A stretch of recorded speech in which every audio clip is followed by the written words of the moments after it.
السلام علیکم ورحمۃ اللہ وبرکاتہ۔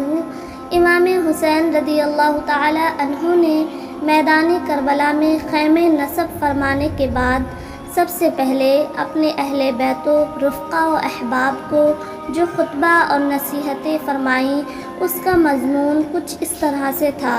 سب سے پہلے آپ نے اپنی اولاد اور بھائیوں اور تمام اہل بیت کو جمع کیا اور کچھ دیر تک ان کی طرف دیکھتے رہے اور رو پڑے اور بارگاہ خداوندی میں یوں عرض کیا: اے اللہ، ہم تیرے نبی کی اطرت ہیں اور ہم کو زبردستی آقائے نامدار علیہ الصلاۃ والسلام کے شہر اور حرم سے دور کیا گیا، ہم پر ظلم و ستم کیا گیا ہے، تو ہمارے حق کو پورا فرما اور ظالموں پر فتح و نصرت عطا فرما۔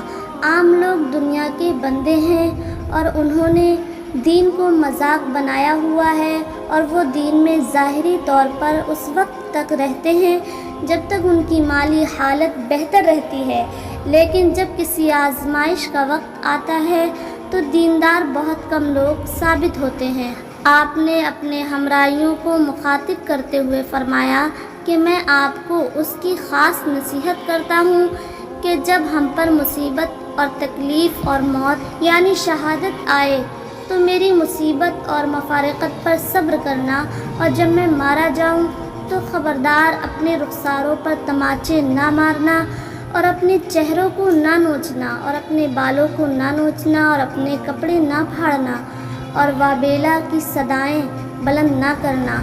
اور اے میری بہن زینب، تم فاطمہ زہرا رضی اللہ تعالی عنہا کی شہزادی ہو، اور جیسا انہوں نے رسول اللہ صلی اللہ تعالی علیہ وسلم کی مفارقت پر صبر کیا تھا، تم بھی اسی طرح صبر کرنا میری مصیبت پر۔ سیدنا امام حسین رضی اللہ تعالی عنہ کے اس خطبے کا مقصد یہی تھا کہ ہمارے مصائب اور شہادت کے بعد ماتم نہ کرنا، کیونکہ ایسا کرنا اللہ تعالیٰ اور رسول اللہ صلی اللہ تعالی علیہ وسلم کی صریحاً خلاف ورزی اور صبر کی منافی ہے۔ مگر جب کوئی افتاد کسی پر آن پڑتی ہے تو اس کا حال وہی جانتا ہے اور ضبط کرنا اس کے لیے مشکل ہو جاتا ہے۔ سیدنا امام حسین رضی اللہ تعالی عنہ نے جب عمر بن سعد کی طرف سے مکمل خاموشی دیکھی تو آپ نے جان لیا کہ یزیدی حکومت کے ناپاک احکامات جو میرے متعلق کیے گئے ہیں اس پر یہ تفکر میں پڑا ہوا ہے۔ آپ نے خود اس کو پیغام بھیجا کہ آج رات مجھے ملو تاکہ میں تم سے کچھ ضروری باتیں کروں۔ اس نے کہلا بھیجا کہ میں فلاں علیحدہ مقام پر آپ سے ملاقات کروں گا۔ امام حسین رضی اللہ تعالی عنہ جب اس سے ملنے کے لیے گئے تو شہزادہ علی اکبر رضی اللہ تعالی عنہ اور سیدنا ابوالفضل عباس رضی اللہ تعالی عنہ کو بھی اپنے ہمراہ لے گئے، اور ادھر عمر ابن سعد اپنا بیٹا حفص اور ایک خاص غلام کو ہمراہ لے گیا۔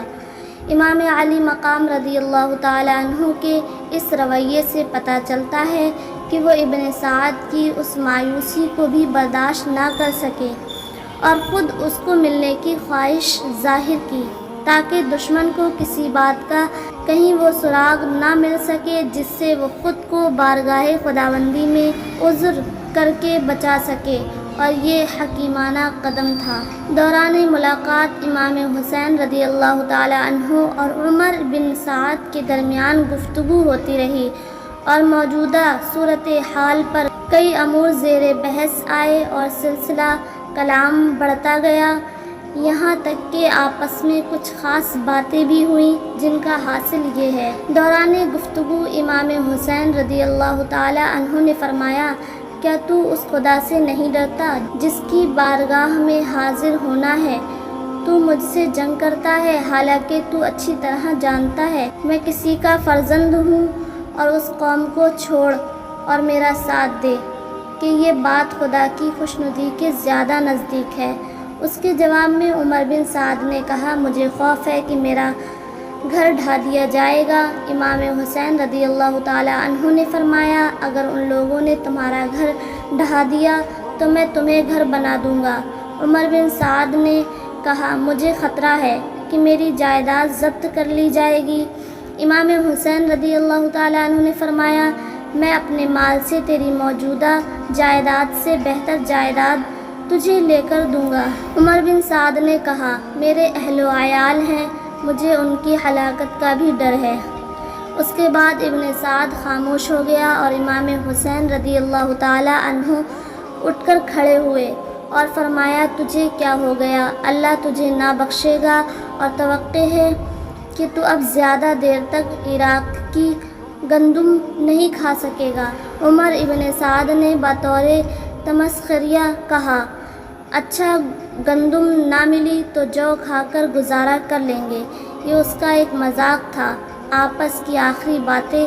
لیکن بعض لوگوں نے اس مابین گفتگو کو کئی طریقوں سے بیان کر دیا اور کئی من گھڑت بھی بنا لی۔ صاحب علامہ الحیات فرماتے ہیں، لوگوں نے اس مابین گفتگو کو قیاس آرائیوں سے بیان کیا ہے، جو کچھ صحیح ہے وہ بیان کر دیا گیا ہے۔